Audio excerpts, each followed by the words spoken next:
زدني علما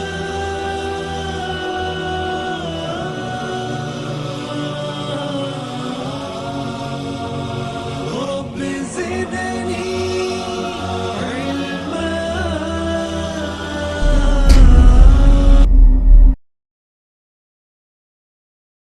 معلوم ہی کب ہے میرا پیارا نبی کیا ہے، ستارے کو بتائے گا اندھیرا روشنی کیا ہے، معلوم ہی کب ہے۔ السلام علیکم ورحمۃ اللہ وبرکاتہ۔ نحمده ونصلي على رسوله الكريم، فاعوذ بالله السميع العليم من الشيطان الرجيم، من همزه ونفخه ونفثه، بسم الله الرحمن الرحيم۔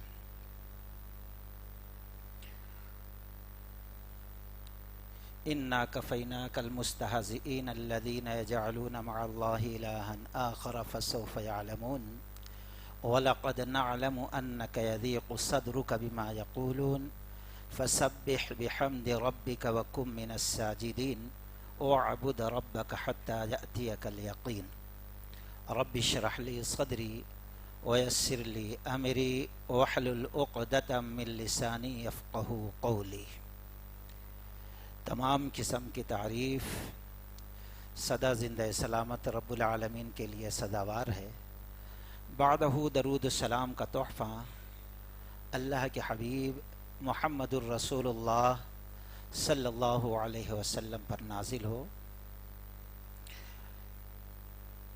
میں سمجھتا ہوں وقت زیادہ بھی ہو گیا ہے اور شیخ محترم کے خطاب کے بعد اب ضرورت تو نہیں ہے، لیکن چونکہ حکم دیا گیا ہے اگر حکم کی تکمیل نہ ہو تو سوء ادب ہوگا، اس لیے یہاں آنے کے بعد کچھ نہ کچھ موضوع کی مناسبت سے بات رکھ دیں۔ ہم اللہ سے دعا کرتے ہیں کہ اللہ تعالی ہم جس مقصد سے یہاں بیٹھے ہیں اس مقصد میں کامیابی عطا فرمائے۔ ہم نے خطبہ مسنونہ کے بعد جو آیت کریمہ پڑھی وہ سورہ حجر کی ہے۔ اللہ تعالی نے نبی علیہ الصلاۃ والسلام کو کہا جو لوگ آپ کے ساتھ مسخرہ پن کرتے ہیں چھوڑ دو، اللہ ان کو دیکھ لے گا۔ یعنی اللہ نے اپنے اوپر ذمہ داری دی کہ اللہ دیکھ لے گا۔ آج ہم دیکھتے ہیں نبی صلی اللہ علیہ وسلم کی حیات مبارکہ سے لے کر آج تک بے شمار ایسے ذلیل، بدقسمت، کمینے لوگ گزرے جو اپنی جہالت یا حسد، نفرت یا کہ دنیاوی کسی مفاد کی وجہ سے آپ کی شان میں گستاخی کیے، تو اللہ تبارک و تعالی نے کسی نہ کسی نقشے میں اپنی حکمت کے تحت ان کو انجام تک پہنچا دیا، کوئی بچا نہیں ہے۔ ہم نے جو آیت کریمہ پڑھی ہے انا کفیناک المستہزئین، کہ جو آپ کے ساتھ مسخرہ پن کرتے ہیں چھوڑو، اللہ ان کو دیکھ لے گا۔ ایک مرتبہ حافظ الحدیث ابو ہریرہ رضی اللہ تعالی عنہ اپنے شاگردوں کے درمیان بیٹھے ہوئے ہیں، حدیث کا درس دے رہے ہیں۔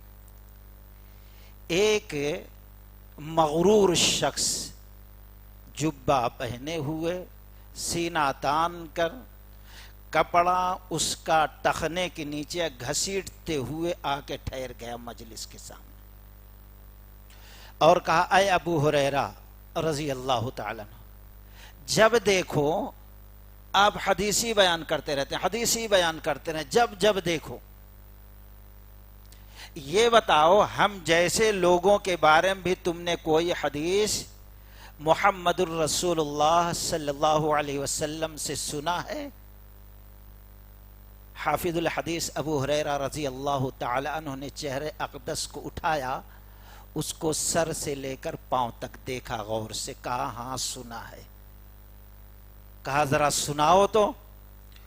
ابو ہریرہ رضی اللہ تعالیٰ عنہ وہ مشہور و معروف حدیث سنائی کہ ایک شخص بالوں کو بناؤ سگار کیا، خوشبو لگایا، لباس پہنا، اس کا کپڑا اس کے ٹخنے کے نیچے تھا، سینہ تان کر مغرورانہ انداز میں چلتے ہوئے باہر نکلا اپنے گھر سے۔ اللہ تبارک و تعالی زمین کو حکم دیا پھٹ جا، زمین پھٹ گئی، وہ اس کے اندر دھس گیا، اور اللہ کی قسم نبی رحمت نے فرمایا وہ بدبخت قیامت تک دھستا ہی چلا جائے گا۔ یہ حدیث سنا دیا، لیکن جس کی مت ماری ہو وہ نصیحت حاصل نہیں کرتا۔ اتنی بڑی عبرت خیز نصیحت آمیز حدیث کو سنا، دل نرم ہونا تھا، سینہ جھک جانا تھا، اصلاح کر لینا تھا، غور و فکر کرنا تھا، توبہ استغفار کرنا تھا، لیکن بدبخت نے اصلاح نہ کی بلکہ پلٹا، اپنے پیٹھ کو ابو ہریرہ رضی اللہ تعالیٰ عنہ کی طرف کیا اور چلا اسی انداز میں۔ کہا ابو ہریرہ ذرا دیکھو کیا وہ شخص ایسے ہی چلا تھا جیسے میں چل رہا ہوں؟ جو شاگرد بیٹھے تھے اطراف میں غصہ آیا، اٹھو مارو کمینے کو اس کو۔ ابو ہریرہ رضی اللہ تعالیٰ نے کہا کہ بیٹھ جاؤ، اور اس آیت کو سنایا، انا کفیناک المستہزئین۔ رب کہتا ہے چھوڑ دو اے نبی ایسے بدبختوں کو، جو آپ کی بات کو، آپ کا مذاق اڑائے، اللہ اس کو دیکھ لے گا۔ شاگرد بیٹھ گئے، تھوڑی دور گیا تھا، ایک چھوٹے سے پتھر سے اس کا پیر ٹکرایا اور منہ کے بل گر گیا، چھوٹا سا پتھر، اور جب اٹھا تو ناک سے منہ سے خون گر رہا، جو سینہ تنا تھا وہ جھک گیا جانور کی طرح، اور کئی دانت منہ سے غائب ہیں۔ ابو ہریرہ رضی اللہ عنہ نے کہا شاگردو دیکھ لیا تم نے اس کا انجام کیا ہوا؟ انا کفیناک المستہزئین۔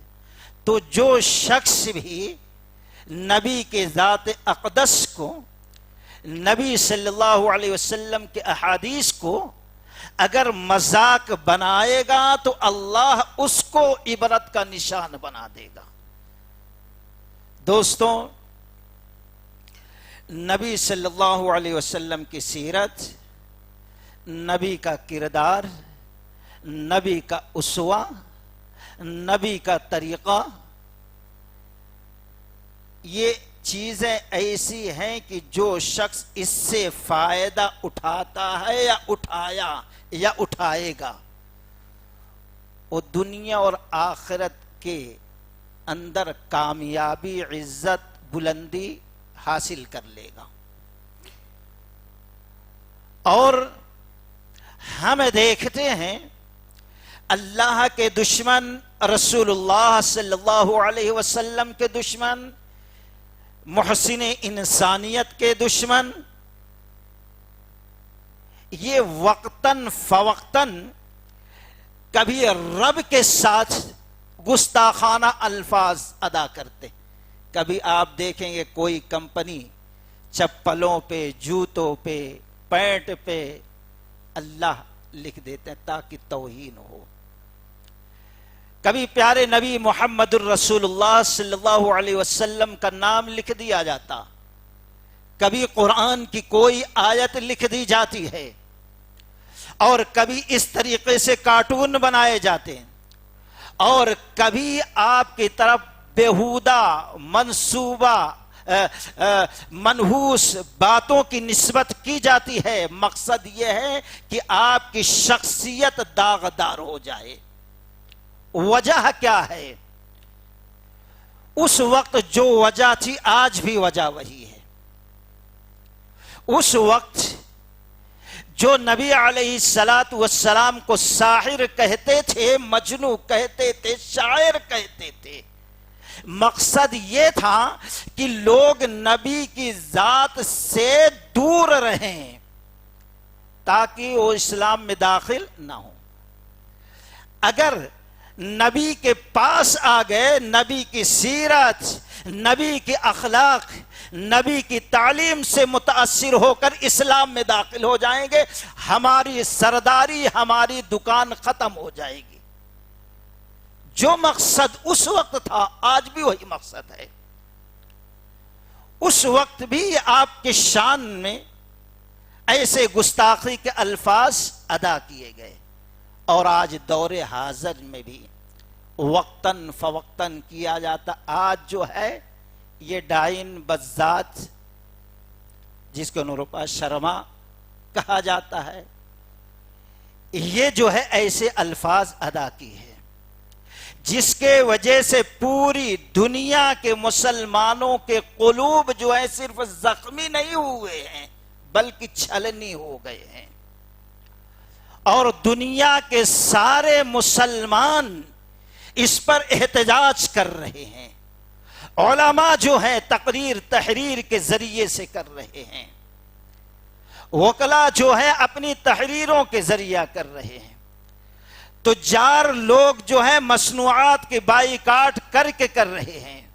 یعنی ہر شخص کسی نہ کسی حساب سے ایسے گستاخہ کے کچھ نہ کچھ لعنتان تانا زنی کرتے چلا آ رہا ہے، اور ہر مسلمان کے زبان پہ یہی ہے کہ ہمارے ساتھ کرو وہ منظور ہے، لیکن جان مانگو تو جان حاضر، مال مانگو تو مال حاضر، مگر یہ گوارا نہیں کہ محمد الرسول اللہ صلی اللہ علیہ وسلم کے جاہ و جلال دے دیں گے۔ مسلمان کہتا ہے کہ اللہ کی قسم سب سے مقدس ہستی، سب سے محبوب ہستی میرے نزدیک محمد الرسول اللہ صلی اللہ علیہ وسلم ہے، ان کے بارے میں ایک لفظ غلط ہم گوارا نہیں کر سکتے ہیں۔ لیکن دوستو یہ چیزیں کیوں ہوتی ہیں؟ رکنے کا نام نہیں لیتی۔ وجہ کیا ہے؟ جب ہم غور کرتے ہیں تو ایک وجہ نظر آتی ہے، جہالت۔ جہالت بہت بڑی چیز ہے، اور جاہل ہونا الگ چیز ہے، جہالت الگ چیز ہے۔ یہی وجہ ہے کتنے ایسے مولوی بھی ہیں جو مسئلہ اس نے اٹھا کر نبی کے شان میں گستاخی کی، وہ گستاخیاں کر چکے، جہالت کی وجہ سے۔ دوستو ایک وجہ یہ ہے، اور دوسری وجہ حسد اور نفرت ہے۔ یہی حسد ابو جہل کے اندر تھا، یہی حسد ابو لہب کے اندر تھا، اسی کی میراث ان بدبختوں کو ملی ہے۔ جو الفاظ وہ ادا نہ کر سکے وہ الفاظ یہ ادا کر رہے ہیں۔ ایسے وقت میں جیسے شیخ محترم نے کہا، یہ جو کمیٹیاں ہیں، تنظیمیں ہیں، یہ مسلم حکومتوں کو اور جتنے لیڈر ہیں، جتنی تنظیمیں ہیں، جتنے مسجد مدارس کے کمیٹیاں ہیں، جب تک ایک ہو کر ایک مضبوط کوئی قانون وصول نہیں بنائیں گے، اس وقت تک یہ مسئلے کا حل نہیں ہو سکتا ہے۔ دوسری وجہ حسد اور نفرت ہے، اور تیسری وجہ یہ سستی شہرت، سستے میں مال کما لینا۔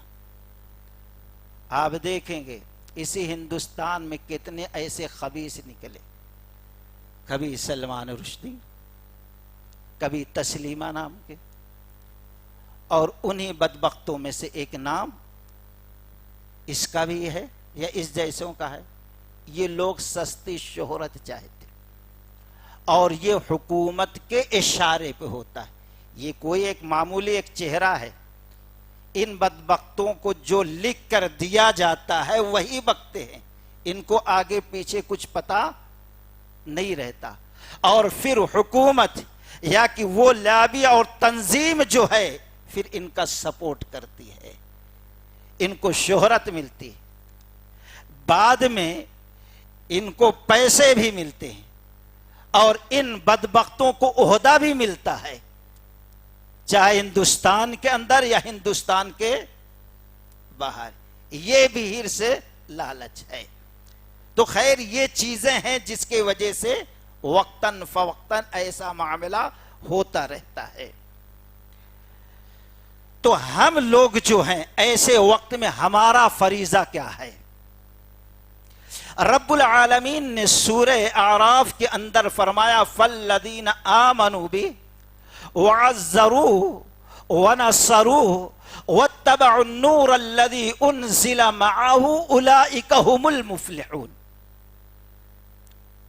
ایمان لائے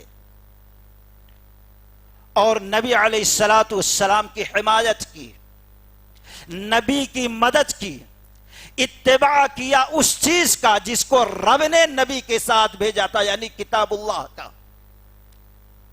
رب نے فرمایا فَأُولَئِكَ هُمُ الْمُفْلِحُونَ. کامیابی ہے انہی لوگوں کے لیے، دنیا میں بھی اور آخرت میں بھی. سوال یہ پیدا ہوتا ہے آج جو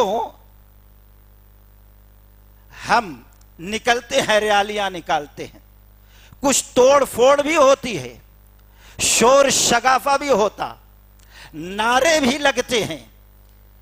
کیا بس ہمارے ایمان کا تقاضا، ہماری حمایت کا تقاضا، نبی کی مدد کا تقاضا، رب کے قرآن پر ایمان لانے عمل کرنے کا تقاضا پورا ہو جاتا ہے؟ نہیں. سب سے پہلے غور یہ کریں کہ لا الہ الا اللہ محمد الرسول اللہ کا معنی کیا ہے، اس کا تقاضا کیا ہے.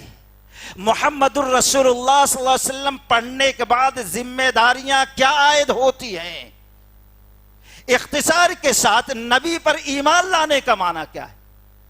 نبی نے جو خبر دی ہے، چاہے وہ گزرے ہوئے زمانے کی ہو یا کہ مستقبل کی ہو، اس کی تصدیق کرنا دل و جان سے، دل کی گہرائی سے، اس میں ذرہ برابر بھی شک شبہ نہ ہو. نبی کے جو احکام آ جائیں حرف آخر سمجھنا، اس کی اطاعت و اتباع کرنا، اور نبی نے جن چیزوں سے روک دیا ہے ان چیزوں سے رک جانا، نبی سے محبت کرنا ایسی کہ کائنات میں کسی نے کسی سے ویسی محبت نہ کی ہو، اور پھر نبی علیہ السلام کی طرف سے دفاع کرنا. یہ محمد الرسول اللہ صلی اللہ علیہ وسلم پر ایمان لانے کا تقاضا اور ذمہ داریاں ہیں. اب سوال یہ پیدا ہوتا ہے دفاع کا جو معاملہ ہے، رسول کے شان میں گستاخی ہوئی، اللہ کی قسم سارے مسلمان پر فرض ہے کہ اس کا بدلہ لیں. سارے مسلمان، کوئی اس سے الگ نہیں ہے. رب العالمین نے فرمایا النبی اولا بالمؤمنین من انفسهم وازواجہ امہاتهم اولى الارحام. ایک مومن کی جو جان ہوتی ہے اس کی جان سے زیادہ عزیز جو ہے محمد الرسول اللہ ہونا چاہیے. وہ اپنے ماں کا احترام کیسا کرتا، اس سے کئی زیادہ نبی علیہ السلام کی بیویوں کا احترام لازم ہے ایک مرد مومن اور مومنہ پر. النبی اولا بالمؤمنین من انفسهم وازواجہ امہاتهم اولى الارحام. کس طریقے سے دوستو حدیث مشہور ہے، عمر رضی اللہ تعالی عنہ چل رہے ہیں، نبی رحمت کے ہاتھ میں ہاتھ ہے، موقع اچھا سمجھا، دل کے اندر محبت نے اگڑائی لی نبی کی، خوش ہو کر کہنے لگے اے اللہ کے نبی صلی اللہ علیہ وسلم، کائنات میں سب سے زیادہ میرے نزدیک محبوب آپ ہیں سوائے میرے جان کی۔ نبی نے فرمایا اے عمر، تمہارا ایمان ابھی مکمل نہیں ہوا، ادھورا ہے، ناقص ہے، جب تک کہ تمہارے جان سے بھی زیادہ میں عزیز محبوب نہ بن جاؤں۔ بلا سوچے بلا سمجھے فوراً زبان سے نکالا اے اللہ کے نبی علیہ السلام، اللہ کی قسم میرے جان سے بھی زیادہ میرے نزدیک آپ کی ہستی محبوب ہے۔ نبی نے فرمایا الآن یا عمر، اب تمہارا ایمان مکمل ہوتا ہے۔ اب کس طریقے سے نبی کے طرف سے ہم دفاع کریں؟ اس وقت ہماری ذمہ داری ہے کیا ہے؟ کیا جو چیزیں ہوئی وہی ہمارے لیے کافی ہے، وہی دفاع کا طریقہ ہے کہ کچھ اور ہے؟ ہم اس پر اختصار سے غور کریں دوستو۔ سب سے پہلی چیز جو ہوتی ہے، اگر ہم حقیقت میں مومن ہیں تو ہمارے اوپر فرض ہے دفاع کے لیے سب سے پہلے ہم اپنے رب سے رشتے کو مضبوط کریں۔ سب سے پہلا طریقہ، اگر پکے مومن ہیں، مخلص ہیں تو وہ کس طریقے سے؟ سب سے پہلے اپنی توحید کو، اپنے ایمان کو خالص اور پیور رکھو دوستو۔ سب سے پہلے جو اذیتیں نبیوں پر، رسولوں پر آئی، وہ اسی توحید کی وجہ سے آئی۔ اللہ کی قسم قرآن 50 جگہ کہتا ہے مشرکوں کے بارے میں، وہ بھی رب پر ایمان لاتے تھے، رب کی ربوبیت پر، وہ بھی جانتے تھے اللہ ہی ہم کو پیدا کیا ہے، اللہ ہی زندگی کا مالک، اللہ ہی پورے نظام کو چلاتا، سب مانتے تھے، لیکن ان کو کہیں غلطی ہوتی تھی ان سے تو توحید الوہیت میں غلطی ہوتی تھی، وہ عبادت میں شریک کر لیا کرتے تھے۔ رب العالمین نے فرمایا الذین آمنوا ولم يلبسوا ایمانهم بظلم اولئک لهم الامن وهم مہتدون۔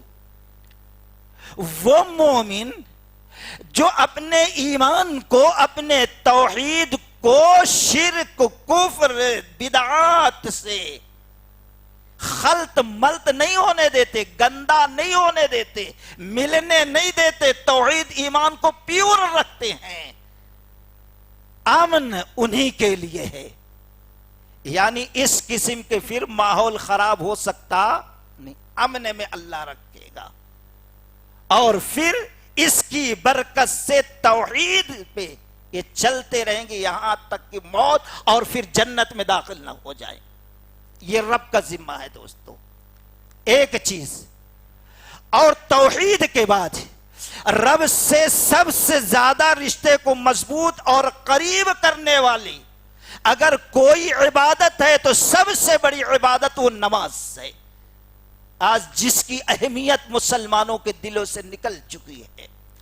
ذرا غور کرو، نبی رحمت صلی اللہ علیہ وسلم کا لخت جگر بیٹا ابراہیم رضی اللہ تعالی عنہ انتقال کرتے ہیں۔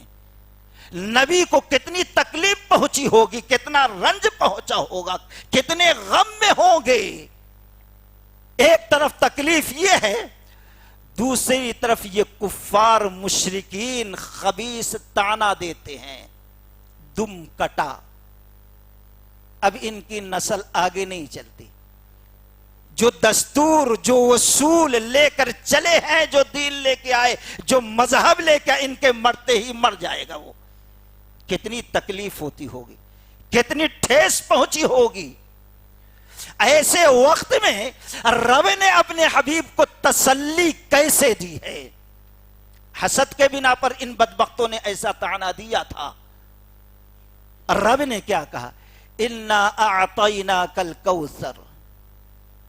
آپ ہیں، ہم ہیں، اپنے کسی قریبی کو، رشتہ دار کو روڈ پہ کوئی چلتا ہوا کمینہ آدمی مار دے تو آپ کو معلوم ہوگا اس کو تسلی دیں گے. کیسا تسلی دیں گے؟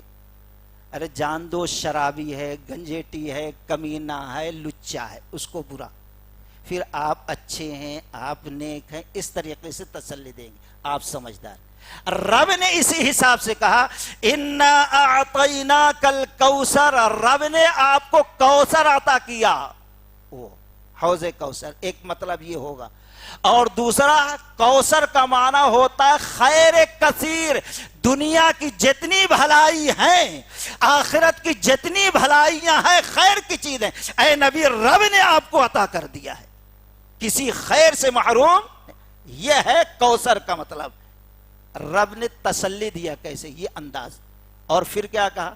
یہ حاسد لوگ آپ کو تکلیف پہنچاتے ہیں. بھئی آپ دشمن ہیں، کھلے ہوئے ماریں گے لکڑی سے میں بچ سکتا ہوں، گولی ماریں گے میں بچ سکتا ہوں، بھاگ سکتا ہوں. لیکن کوئی بدبخت دل میں حسد رکھ کے سامنے میٹھی بات کرے، برا چاہے، نہیں بچ سکتے. کبھی جادو کرے گا، کبھی کچھ کرے گا، تکلیف اذیت پہنچا، لوگوں کو بھڑکائے گا ہمارے خلاف. یہی طریقہ اپنائے گا. اب ہم کو پتہ نہیں حاسد کیا کیا کر رہا ہے.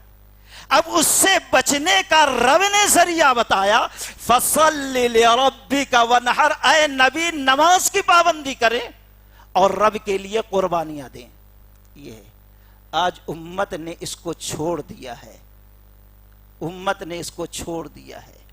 فصل رب بتا رہا ہے یہ گستاخوں کے مقابلے میں ٹھہرنے کے لیے. فصل لربک ونہر، اگر آپ اس کو اپنا لیتے ہیں، ان شانیک هو الابتر، شان آپ کے لیے رہے گی قیامت تک، اور میدان محشر میں بھی آپ کی شان ہوگی. اور دم کٹے یہ ہوں گے، ان کا نام و نشان، ان کی نسل آگے چل سکتی نہیں. رب نے بتا دیا دوستو. تو دوسرا طریقہ جو ہمارا ہے ایسے وقت میں، نماز کی پابندی ہو دوستو. اور تیسری چیز دوستو، یہ جو نعرے جلوس، ہم اس کے مخالف نہیں ہیں، لیکن جس انداز میں کیا جا رہا ہے اس انداز میں مسلمانوں کے سوائے نقصان کے کچھ بھی نہیں، کوئی فائدہ نہیں، ذرہ برابر بھی. مرتا کون ہے؟ مسلمان. مال کس کے برباد ہوتے؟ دکانیں کس کی جلائی جاتی؟ مال کس کا لوٹا جاتا؟ مسلمان کا. بدنام کس کو کیا جاتا؟ مسلمان کا. فائدہ کہاں نظر آتا ہے؟ ذرا سوچو کہ پیارے نبی صلی اللہ علیہ وسلم نے اپنے امت کو کیا اخلاق سکھلایا ہے. کیا کہ راستے میں چل رہے ہو، کوئی ایسی چیز تمہاری نظر میں آ جاتی ہے جو اللہ کے مخلوق کو تکلیف پہنچا سکتی ہے، کانٹا چھوٹا سا یا کانچ کا ٹکڑا جو پیر میں چبھ سکتا ہے، رب کی مخلوق کو تکلیف پہنچ سکتی ہے. یا کوئی پتھر ہے، ٹھوکر لگ سکتی، پیر میں زخم آ سکتا، انسان گر سکتا. نبی رحمت نے فرمایا اس چیز کو تم ہٹا دو، اللہ کی مخلوق کو آرام پہنچاؤ، یہ بھی صدقہ ہے. ایک حدیث یہ ہے اس کے وجہ سے رب نے ایک شخص کو جنت کے اندر داخل کر دیا. بجائے یہ کرنے کے اس نبی کی اندھی محبت میں دوسروں کی تقلید کرتے ہوئے ہم راستے کو تنگ کر دیتے ہیں، تکلیف دہ ہو جاتا ہے. تو یہ نبی کی موافقت ہوئی کہ مخالفت ہوئی؟ ترمذی کی روایت، پتھر بازی صرف مسلمان ہی نہیں کرتے، آج کل کم کر رہا ہے مسلمان. یہ جو ایسے بدبخت حکومت کے آقا ہیں، دلال ہیں، یہ لوگ ایسے کچھ کمینے کتوں کو مسلمانوں کا لباس پہنا کے چھوڑتے ہیں. پتھر بازی وہ کرتے، شر پیدا وہ کرتے، پھر گولیاں مسلمان نوجوان کو ماری جاتی ہے اور جیلوں میں ان کے ٹھوسا جاتا ہے، اور کوئی مسلمان لیڈر ذمہ دار آگے نہیں بڑھتا ان کو نکالنے کے لیے۔ نقصان ہو رہا ہے کہ فائدہ؟ پتھر مارا گیا۔ امام ترمذی رحمت اللہ علیہ نقل کرتے ہیں، عبداللہ بن مغفل رضی اللہ تعالیٰ عنہ گزر رہے ہیں راستے سے، دیکھا ان کا چھوٹا سا بچہ معصوم بھتیجا بس نشانہ لگا رہا ہے، پتھر سے مار رہا ہے، آئے پتھر چھین کر پھینک دیا۔ بیٹا ایسا پتھر راستے میں بیٹھ کر مت مارو، مت چلاؤ۔ کیوں چچا جان؟ کیونکہ اللہ کے نبی صلی اللہ علیہ وسلم نے فرمایا اس پتھر سے کسی کو تم ہلاک کر نہیں سکتے، زیادہ زیادہ کسی کی آنکھ پھٹ سکتی ہے، کسی کو زخم آ سکتا، اس لیے نبی نے پتھر مارنے سے منع فرما دی۔ چھوٹا بچہ ہے معصوم، اور کرو۔ پھر اس کے بعد چلے جاتے ہیں، معلوم ہے بچے کو جس چیز سے منع کیا جائے وہی کرتا، دور سے دیکھ رہے ہیں، پھر وہ بچہ بھتیجا مارنا شروع کیا۔ آئے اللہ کی قسم کھینچ کے مارا، کان نالائق، تجھے محمد الرسول اللہ کی حدیث سنایا تھا، پھر وہی کام کرتا، جا اب تجھ سے میں کبھی بات نہیں کروں گا۔ اور آج نبی کی محبت میں یہ کام انجام دیا جا رہا ہے، تو کون سی یہ نکالا جائے ریالی، اس کا طریقہ ہے۔ یہ جو لیڈران ہیں، یہ جو تنظیموں کے ذمہ دار ہیں، یہ جو مسلم حکومتوں پر فائز ہیں، ان کے گھروں پر، ان کے آفسوں کے سامنے دھرنا رکھا جائے اور اس وقت تک نہ ہٹا جائے جب تک کہ یہ ذمہ داری نہیں لیتے کہ ہم اس مسئلے کو حل کریں گے۔ صرف بھیک مانگنے کے لیے، لڑانے کے لیے بدبختے رہتے، ایسے وقت میں رہنمائی نہیں کرتے۔ یہ ہونا چاہیے دوستو۔ اور اسی طریقے سے غلطی ایک اور بڑی ہوتی ہے، وہ کیا ہوتی ہے؟ بھئی غلطی کی معافی مانگو، اپنی بات واپس لے لو۔ یہ نیا نعرہ میں نے تو کبھی شریعت میں پایا ہی نہیں کہیں۔ نبی نے کبھی کہا رحمت للعالمین نے معافی مانگ لو چھوڑ دیتا ہوں؟ صحابہ نے کبھی کہا معافی مانگ لو چھوڑ دیتا ہوں؟ ارے بیوقوف، نبی کے شان میں گستاخی کر رہا ہے، تو دیوانی حرکت کر رہا ہے کہ معافی مانگ لو۔ تو کون ہوتا ہے چھوڑنے والا، معاف کرنے والا؟ سوچو، غزوہ تبوک سے واپس آ رہے ہیں، ایک جگہ نبی رحمت ٹھہرے، پڑاؤ ڈالے، کچھ منافق تھے، انہوں نے صدیق اکبر جیسے صحابہ کے بارے میں کچھ گفتگو کی۔ کیسے؟ یہ دیکھو، کھانے میں بیٹھے آگے ہے، لڑنے میں پیچھے، کھا کھا کے پیٹاں بڑا کر لی، ایسے کچھ الفاظ بولے۔ ایک صحابی رسول سنے یہ بات، نبی رحمت کے کان تک ڈال دیے۔ اب کہنے والا بھاگا ڈر کے وجہ سے، کہا اے محمد الرسول اللہ صلی اللہ علیہ وسلم، غلطی ہو گئی ہے۔ بس منہ سے ایسے نکل گیا، دل سے نہیں کہا تھا، ٹائم پاس کر رہا تھا، دل سے نہیں کہا۔ نبی رحمت للعالمین تھے، چچا کے جسم کے جو ٹکڑے کیے تو وہ معافی مانگے تو اللہ کی قسم معاف کر دیا اور کلمہ پڑھا دیے۔ سوچنے کا مقام ہے۔ اللہ کے نبی کہتے ہیں چل ہٹ، گڑ گڑا رہا ہے، وہ رو رہا ہے، معاف کر دیجئے۔ اور قرآن، حدیث، سارے صحابہ، سارے علماء اس بات پر اتفاق رکھتے ہیں، گستاخ کی ایک ہی سزا، اس کی گردن مار دی جائے، اس کے علاوہ دوسری کوئی سزا ہی نہیں ہے۔ ہم نے یہ نئی چیز کہاں نکالی؟ معافی مانگو، ساری بولو، کہاں سے یہ نکالا ہے؟ نبی رحمت سے سامنے ٹھہر کر معافی طلب کرتا، نبی کہتے ہٹ، ابھی وہ رو رہا ہے، نبی سواری پہ سوار ہو گئے، جبریل امی کو رب نے بھیجا، سورہ توبہ کی آیت نازل ہوئی، قل اب اللہ و آیاتی و رسولی کنتم تستہزئون لا تعتذروا قد کفرتم بعد ایمانکم۔ بات کس کے بارے میں کہی گئی تھی؟ نبی کے صحابہ کے بارے میں، نبی کی اتباع کرنے والے کے بارے میں، ان کے بارے میں کہی تھی، لیکن رب نے اس بات کو اپنے اور اپنے نبی اپنے قرآن پر لے لیا۔ رب کہتا ہے اے نبی کہو قل اب اللہ و آیاتی و رسولی، کیا اللہ ہی ملا تھا؟ اللہ کے قرآن کی آیتیں ملی تھی، اللہ کا رسول ہی ملا تھا، کنتم تستہزئون، مذاق کرنے کے لیے، ٹائم پاس کرنے کے لیے، فالتو باتیں کرنے کے لیے۔ بات کس کے بارے میں کہی گئی تھی؟ وہ صرف نبی کی اتباع کرنے والے تھے، نبی کے ساتھی تھے، لیکن رب نے اس کو اپنی توہین سمجھ لیا، اپنے قرآن کی گستاخی سمجھا، اپنے رسول کی گستاخی سمجھا، اور کہا کنتم تستہزئون، کیا اللہ ملا تھا؟ قرآن کی آیت ملی تھی، رسول ملا تھا مذاق کرنے کے لیے۔ لا تعتذروا قد کفرتم بعد ایمانکم، جاؤ، تمہارا رونا دھونا، عذر پیش کرنا قبول نہیں کیا جائے گا، قد کفرتم بعد ایمانکم، ایمان کے بعد تم کافر ہو گئے۔ یا نبی تم معاف نہیں کر رہے؟ ہمارے جیسے کم علم جاہل لوگ کہتے ہیں معافی مانگو، سوری بولو، واپس لو بات، یہ کہاں سے نئی چیزیں لے آلے؟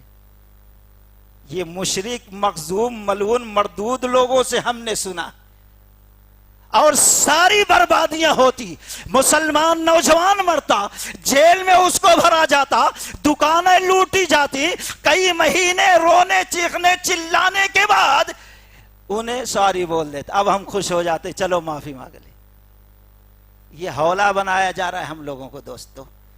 تو یہ لفظ اپنے دماغ سے نکال ہی دو، اپنے زبان پر یہ چیز کبھی مت لاؤ جس کا نام و نشان شریعت میں نہیں ہے، جو غیروں سے ہم نے سیکھا ہے۔ اور اسی طریقے سے دوستو ہم سیرت کا مطالعہ کریں، بہت اہم چیز ہے۔ آج کتنے لوگ ہیں نوجوان، پوچھا جائے بھئی کیا بولی انہیں نہیں معلوم، کیا بیس بنا کے تم نکلے ہو کچھ معلوم نہیں۔ نبی کی سیرت ہم پر لازم ہے دوستو معلوم ہو۔ جب نبی کی سیرت معلوم ہوگی تو نبی کا تعارف ہم اچھے انداز میں پیش کر سکتے ہیں۔ یہ ایک بنیادی چیز ہے دوستو، یہی وجہ ہے نبی کی سیرت پہ کو جب صحابہ نے اپنایا ہے تو رب کعبہ کی قسم بڑا سا بڑا دشمن بھی اسلام قبول کرنے پہ مجبور ہو گیا ہے۔ بتاؤ آپ ثمامہ بن اسال رضی اللہ تعالیٰ عنہ کا واقعہ پڑھے ہوں گے، اسلام کا دشمن، نبی کا دشمن، نبی کے ماننے والوں کا دشمن، اس کی زندگی کا ایک ہی مقصد، ان سب کو مٹا دیا جائے زمین کے چھاتی سے، کسی کو باقی نہ چھوڑا جائے۔ ایسے وقت میں جا رہا تھا، نبی کے صحابہ کے ہاتھ لگا، پکڑ کے لے کے آئے، اللہ کے رسول یہ بدماش مل گیا ہے، کیا کرے؟ اللہ کے نبی صلی اللہ علیہ وسلم نے کہیں اور نہیں، مسجد کے ستون پہ باندھ دیا۔ مقصد کیا تھا دوستو؟ یہ دشمنی جہالت کی وجہ سے کر رہا ہے۔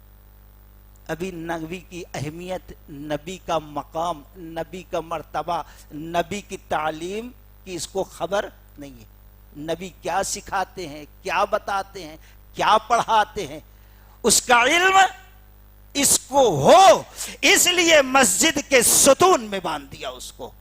اللہ کے نبی نے پوچھا میرے بارے میں کیا خیال ہے تیرا؟ متکبرانہ انداز میں، اگر مارو گے تو خون بیکار، تمہارے قتل کیا جائے، اس طریقے آپ چھوڑ دیے، کچھ بھی نہیں بولے۔ دوسرے دن وہی سوال، وہی جواب، تیسرے دن چھوڑ دیے، چلے گا۔ بھاگتے ہوئے گیا اور پانی نہا کے آیا بھاگتے ہوئے، صحابہ پریشان، گیا آزاد ہوا تھا پھر آیا، وجہ کیا ہے؟ نبی رحمت کے سامنے بیٹھ گیا عزت احترام کے ساتھ، کوئی تعلیم نہیں دی گئی تھی، کچھ بتایا نہیں گیا تھا. صرف مسجد میں 3 دن تک وہ دیکھتا رہا نبی تعلیم کیا دیتے ہیں, کیا سکھاتے ہیں, یہ مسلمان آپس میں کیسے محبت, الفت, اخوت, پیار, محبت, ہمدردی کے ساتھ رہتے ہیں, یہ 3 دن تک دیکھتا رہا. جب نبی نے آزاد کیا, اپنے قوم میں جانے کے بجائے بھاگتا ہوا نبی کا غلام بننے آ گیا. کہتا اے محمد الرسول اللہ ہاتھ بڑھائیے. نبی رحمت نے ہاتھ بڑھایا, کہا اللہ کی قسم ہے اس وقت سے تھوڑی دیر پہلے تک اس پوری کائنات میں اگر میرے نزدیک کوئی ہستی سب سے زیادہ ناپسندیدہ تھی تو آپ کی ہستی تھی, لیکن اب دل کی دنیا بدل گئی ہے. میرے نزدیک سب سے محبوب اور پسندیدہ اگر کوئی ہستی ہے تو آپ کی ہستی ہے. میرے نزدیک کچھ وقت پہلے اگر کوئی بستی, کوئی محلہ, کوئی مقام, کوئی جگہ اگر مغصوب تھی, ناپسندیدہ تھی تو آپ کی بستی تھے, لیکن اس وقت کائنات کے پورے ذروں میں سب سے زیادہ محبوب اگر کوئی علاقہ, کوئی بستی, کوئی محلہ, کوئی مقام, کوئی شہر ہے تو اے محمد الرسول اللہ صلی اللہ علیہ وسلم وہ آپ کی بستی ہے. کلمہ پڑھائیے میں مسلمان ہوتا ہوں. نبی رحمت نے کلمہ پڑھا کر مسلمان کر. اللہ کی قسم اتنا بڑا دشمن ہے کچھ بھی, خالی دیکھا مسلمان ہو گیا. نبی کے چاہنے والوں کی صفت رب بیان کرتا ہے, سیماہم فی وجوہہم من اثر السجود, سجدوں کے اثر سے پہچانے جاتے ہیں یہ نبی کے. جھاڑ پہچانا جاتا ہے پھل سے, پھل میٹھا ہے تو جھاڑ کی قیمت ہوتی ہے, اگر پھل کھٹا ہے, کڑوا ہے, کسیلا ہے تو جھاڑ کی کوئی قدر نہیں ہوتی. آج اگر نبی کے شان میں گستاخی ہوتی ہے, جہاں بہت سارے وجوہات ہیں, اس میں ایک بڑی وجہ یہ ہے ہماری بد اخلاقیاں ہیں, غیر شرعی چیزیں ہم نے اپنا لیا ہے, ملعون مغضوب قوموں کے طریقے کو ہم نے اپنا لیا ہے. بتائیے لباس میں نبی کا طریقہ پایا جاتا ہے, ہمارے تقوی کا لباس. نبی کے بال کیسے تھے, کیا ہمارے بال ہیں؟ آج کتنے ایسے نوجوان وہ مغصوب, وہ ملعون, وہ مردود جو نبی کی شان میں گستاخی کا بڑا ذریعہ بن رہے ہیں. ان بدبختوں نے سوروں کے جیسا بال کٹایا تو آج ہمارے نوجوان کو وہی کٹنگ زیادہ اچھی. نبی کو اسوا یاد نہیں رہا دوستو. نبی کا لباس کیسا تھا, ٹخنوں سے اوپر. لیکن آج ہم کو مغصوب کفار مشرکین کا طریقہ, عورتوں نے تو اٹھایا, مردوں نے نیچا کر دیا. کیا ماحول ہے, کتنی بدقسمتی ہے. کیسے لوگ نبی کو پہچانے. تو یہ بڑا المیہ ہے دوستو. ہم نبی کی سیرت کا مطالعہ کریں. حضرت عائشہ رضی اللہ تعالیٰ عنہ کے بارے میں اس نے جو لگایا بہتان, بد اخلاقی کا ثبوت دی اس بازات ڈائن نے, سوچو ہمارے پاس کیا علم ہے اس کی دفاع کے لیے؟ کچھ ہے نہیں. سب سے پہلی دلیل دنیا کو سمجھانے کے لیے یہ ہے, کفار مشرکین حاسد تھے, نفرت کرتے تھے, نبی سے دور رکھنے کے لیے الزام 50 لگائے. یہ شاعر ہے, شاعری کرتا, جس سے لوگ متاثر ہو کر اس کے اسلام مذہب کو قبول کر لیتے ہیں. کبھی جادوگر کی یہ جادو کرتا ہے, لوگ اس کے ہو جاتے ہیں. کبھی مجنو کہا, نعوذ باللہ من ذالک. لیکن کسی نے شہوت پسند نہیں کہا, کسی نے نہیں کہا. پوری تاریخ اٹھا دو, کیونکہ وہ نبی کو دیکھے تھے, نبی کے سامنے رکھا. مال چاہتے ہو تو مالدار, اتنا مال دیں گے کہ عرب کے بڑے بن جاؤ گے. اگر تم خوبصورت عورت کو چاہتے ہو تو عرب کے جس عورت کی طرف اے محمد بن عبداللہ اشارہ کر دو, ہم تمہارے قدموں پہ عورت ڈال دیں گے. لیکن آپ نے سب کو لات مار دیا. کفار نے کبھی آپ کے اوپر یہ الزام نہیں لگایا دوستو. وہ جانتے تھے, آزما بھی چکے تھے. کبھی بھی یہ بہتان شاعر کہا، مجنو کہا، ساحر کہا، سب کچھ شہوت پسند نعوذ باللہ من ذالک نہیں کہا، انہوں نے دیکھا تھا۔ اب یہ روایت جو ہے اللہ کے نبی صلی اللہ علیہ وسلم نے حضرت عائشہ رضی اللہ تعالی عنہا سے 6 سال کی عمر میں نکاح کیا، لیکن رخصتی نہیں کی۔ آج بدبخت یہ ظالم لوگوں کے سمجھ میں آنا چاہیے، کم سے کم آج 7 سال بچی کو حمل ٹھہر رہا ہے۔ آپ دیکھو کتنے پیپر میں نیوز آتے رہے، 7 سال بچی کو رکھ کر عبادت خانوں میں کئی دن تک عزتیں لوٹی جاتی ہے، یہ سمجھ میں نہیں آ رہا ہے۔ عرب جو ہے گرم علاقہ ہے دوستو، وہاں کی ہوائیں گرم ہیں۔ عام طور پر جہاں علاقہ گرم رہتا ہے، ہوائیں گرم رہتی ہے، وہاں کے بچہ ہو یا بچی ہو جلدی جوانی کو پہنچ جاتے ہیں، 7 8 9 سال میں جوان ہو جاتے ہیں، بالغ ہو جاتے ہیں۔ اور جہاں کی ہوا سرد ہو، علاقہ سرد ہو، وہاں 16 17 سال کی عمر میں بالغ ہوتے ہیں بچے بچیاں۔ تو وہاں کے آب و ہوا کے حساب سے عائشہ رضی اللہ تعالی عنہا 6 سال میں بالغ نہیں ہوئی، اسی لیے رخصتی نہیں ہوئی۔ لیکن جب ماں باپ نے دیکھا کہ ہائٹ جسامت کے حساب سے جوان دکھ رہی ہے اور دیکھا کہ بالغ ہو گئی ہے، جب ان کی ماں نے ہاتھ پکڑا، منہ دھلایا اور نبی کے پاس رخصت کر دیا۔ کسی کافر، کسی مشرک، کسی دشمن، کسی حاسد نے آواز نہیں، کیونکہ جوان وہاں کے آب و ہوا کے حساب سے تھی۔ لیکن آج کے مولوی ملا تھے کہ بھی سمجھ میں نہیں آیا، اور پھر یہ بدبختے نہیں سمجھے تو آج ظالم لوگ اسی کو نمونہ بنا کر نبی کی شان میں گستاخی ذریعہ کون بن رہا۔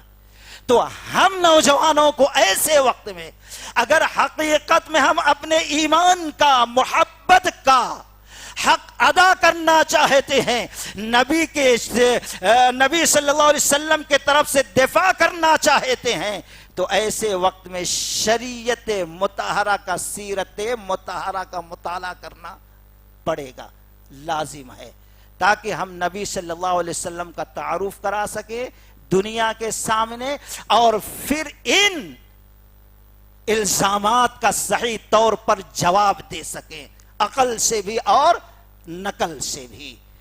اسی طریقے سے ایک کام اور ہے، محرمات چھوڑو دوستو۔ آج دیکھو لوگ نکل گئے نبی کے دفاع میں، ریالی میں بڑے بڑے بیانات، لیکن ظالم یہ نہیں دیکھتا کہ یہ خود اللہ سے اور رسول اللہ سے ڈائریکٹ جنگ کر رہا ہے۔ وہ کیا ہے؟ فَإِن لَّمْ تَفْعَلُوا فَآذَنُوا بِحَرْبٍ مِّنَ اللَّهِ، رب نے فرمایا اگر سود تم نہیں چھوڑتے ہو تو اللہ و رسول سے جنگ تم چھیڑ رہے ہو۔ کیا مسلمان 90% اس کے اندر نہیں پڑا ہوا ہے؟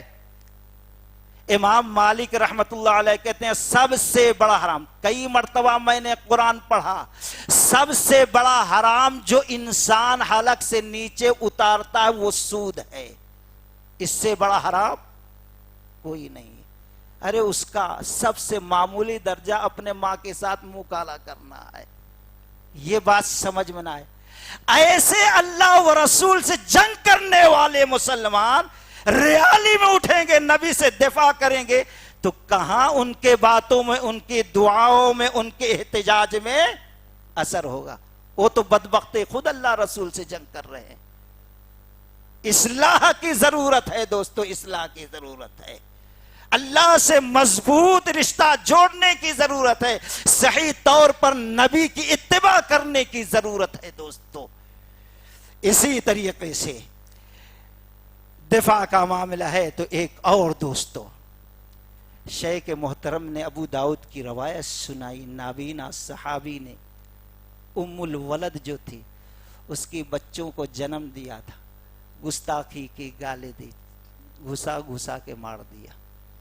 اس واقعہ سے 2 سبق ملتا ہے ہم کو۔ ایک سبق، صحابہ نبی سے کتنی محبت کرتے تھے، اس محبت کے سامنے کوئی رشتہ کوئی معنی نہیں رکھتا، کوئی معنی نہیں. یہ صحابی نے ثابت کر دیا. آج اسی نبی کی تعلیم کے سامنے اما ابا، رسم و رواج، دکانداری، کاروبار، مٹی دھول، یہ وہ کیا کیا نہیں ہے.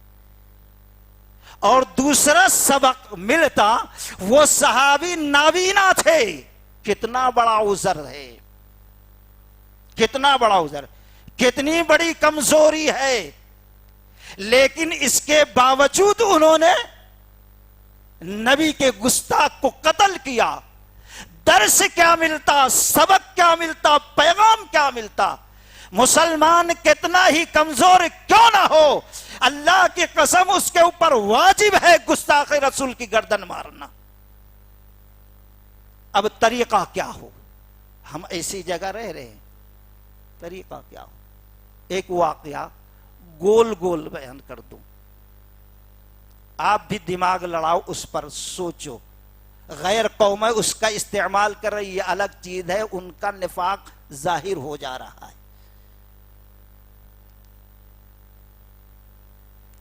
اللہ کے نبی صلی اللہ علیہ وسلم کی شان میں گستاخی کرنے والا ایک یہودی کعب بن اشرف تھا. بڑا عرب کا خوبصورت مالدار شاعر شخص تھا. بڑا بار بار نبی کی شان میں گستاخی گستاخی گستاخی گستاخی کرتا گیا. ایک وقت آیا صبر کا پیمانہ بھر گیا. اللہ کے نبی صلی اللہ علیہ وسلم نے صحابہ کے سامنے رکھا، اس بدبخت نے اللہ کو اور اس کے رسول اللہ صلی اللہ علیہ وسلم کو بڑی تکلیف اذیت دیا ہے، کون اس کا معاملہ تمام کرے گا؟ محمد بن مسلمہ ٹھہرے. ایک روایت میں ہے کہ آپ نے کہا بیٹھ جاؤ، دوسری مرتبہ اعلان کیے یہی ٹھہرے، کہا بیٹھ جاؤ، تیسری مرتبہ تیار. آپ نے کہا ٹھیک ہے، چلے گئے. رات بھر سوچتے رہے، کمزور ہے مسلمان، کچھ بھی نہیں ہے، کیسے نبی کے حکم کو ہم پائے تکمیل تک پہنچائیں. رات بھر سوچا، پھر اس کے بعد اپنے چند دوستوں کے پاس گئے. ابو نائلہ رضی اللہ تعالی، جو کعب بن اشرف بدماش کے رضائی دودھ کے بھائی تھے، ان کے پاس بات رکھے. غور فکر، جوش جذبات میں جو کام ہوتا ہے وہ اکثر اپنے کو نقصان پہنچاتا ہے. پھر اس کے بعد عباد رضی اللہ تعالیٰ عنہ کے پاس گئے، حارث رضی اللہ. اس طریقے سے 4 دوستوں کو تیار کیا، ذہن سازی کی. آئے رسول اللہ صلی اللہ علیہ وسلم کے پاس، اے اللہ کے نبی صلی اللہ علیہ وسلم، کچھ کہنے کی. اس لفظ پر غور کریں، اجازت طلب کی، کچھ کہنے کی ہم کو اجازت دیں. کچھ بھی ہو سکتا ہے، کچھ بھی ہو سکتا ہے. ہم نے کہا پہلے گول گول بات کرتا ہوں، تھوڑا دماغ لگا کے سمجھو ہم کو اس کے اندر کیا راستے نکلتے ہیں. جس ماحول میں ہم رہ رہے ہیں کیا راستے نکلتے ہیں، یعنی کچھ ہیلے حوالے جھوٹ فریب کر سکتے. نبی نے اجازت دے دی. گئے محمد بن مسلمہ رضی اللہ تعالی عنہ کعب بن اشرف کے پاس. کیا بھائی یار، جب سے اسلام قبول کیا پریشان ہو گیا. ارے کیا، کبھی بولو صدقہ کرو، مال خرچ کرو، ارے تنگ آ گیا. ارے اور رہو ساتھ میں، سمجھ میں آئے گا. میں منع کر رہا تھا تو نہیں مانے، چلو آپ چھوڑ دو. نہیں بھائی ابھی کچھ دن ساتھ میں رہنے دو، ایک ساتھ اگر چھوڑ دیا تو مناسب نہیں ہے. دیکھو کچھ دن تک وہ انجام کو پہنچ جاتے، تھوڑے دن صبر کرنے دو. خاموش بیٹھ گیا. تو کیا چاہتے ہو؟ بھائی گھر میں کھانے کے لیے اناج ہی نہیں ہے، تھوڑا 1-2 وسق دے دو. راوی کو شک ہے 1 یا 2 وسق پوچھا. کہا کچھ گروی رکھ دو، رہنے رکھ دو. کہا کیا؟ کہا اپنی بیوی کو رکھ دو. کہا بھائی تم عرب کے خوبصورت مرد ہو، میں اپنی بیوی کو کیسے تمہارے پاس رکھوں؟ نہیں ہو سکتا۔ کہا اپنے بچوں کو رکھ دو۔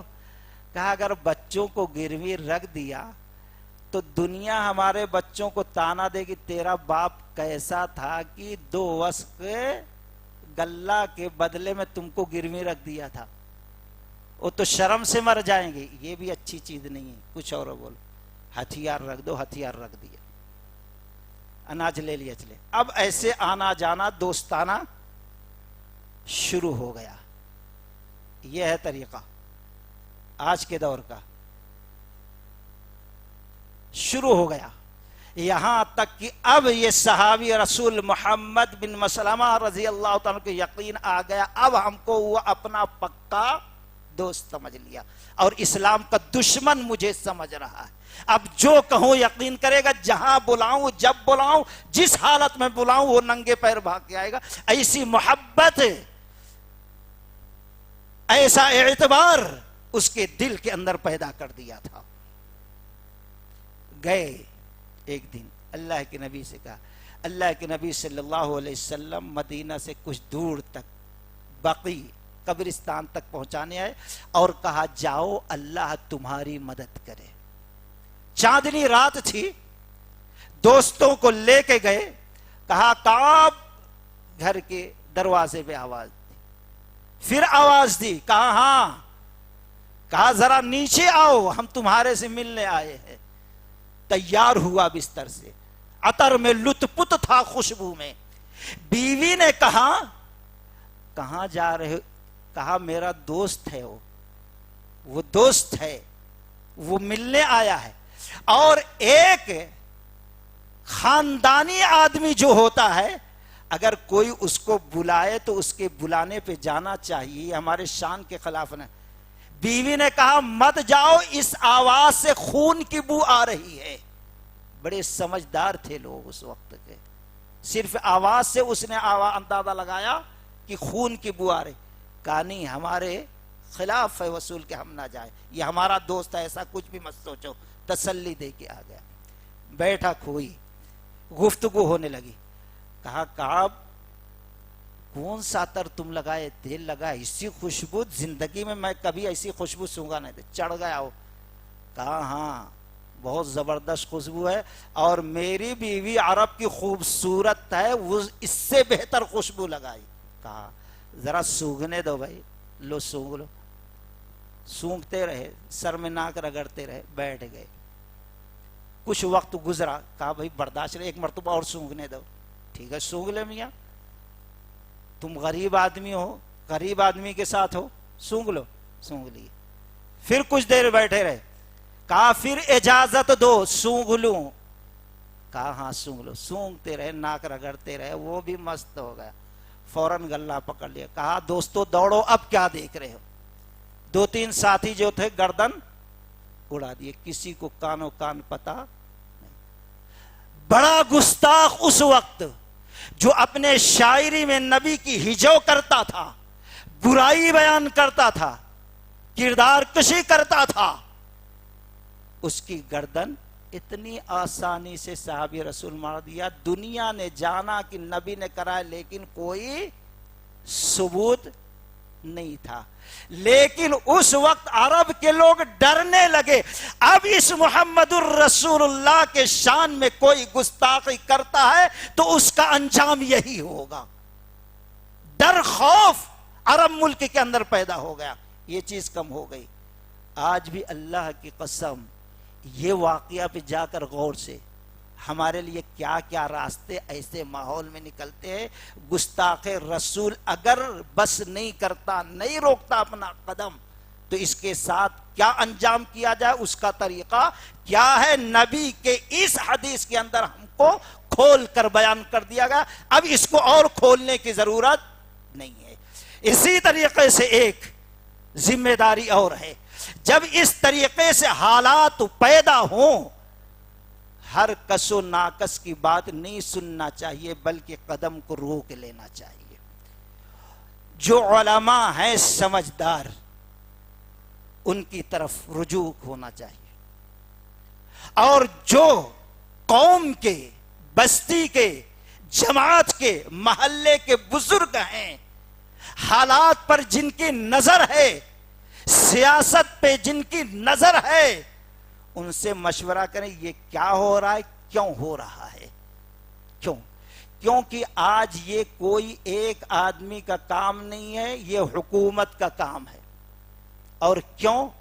حکومت ایسی نااہل ہے، کوئی کام انجام نہیں دے سکے، ہر جگہ ناکام، ہر جگہ ناکام، ہر جگہ ناکام، ہر جگہ ناکام۔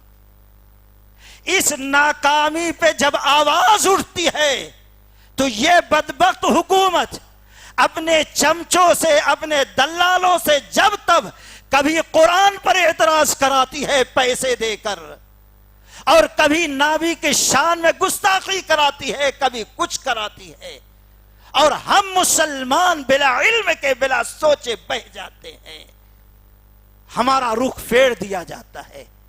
ہم سوچیں جب ایسی چیزیں پیدا کی جا رہی ہیں تو اس پر قابو پانے کا طریقہ کیا ہے؟ یہ چند چیزیں ہیں جو آج کے ماحول کے حساب سے ہم نے بڑے اختصار کے ساتھ آپ کے سامنے رکھی ہے۔ پھر انشاءاللہ کبھی کسی فرصت میں ہم اللہ تعالیٰ سے دعا کرتے ہیں کہ اللہ تبارک و تعالیٰ ہم تمام لوگوں کو صحیح معنوں میں قرآن و حدیث سمجھنے، حالات سے نمٹنے اور قرآن و سنت پر عمل کرنے کی توفیق رفیق عطا فرمائے۔ وآخر دعوانا ان الحمدللہ رب العالمین۔ السلام علیکم ورحمۃ اللہ وبرکاتہ۔ مزید علماء اور مقررین کے بیانات سننے کے لیے ہمارے YouTube چینل کو سبسکرائب کیجیے۔ جزاک اللہ۔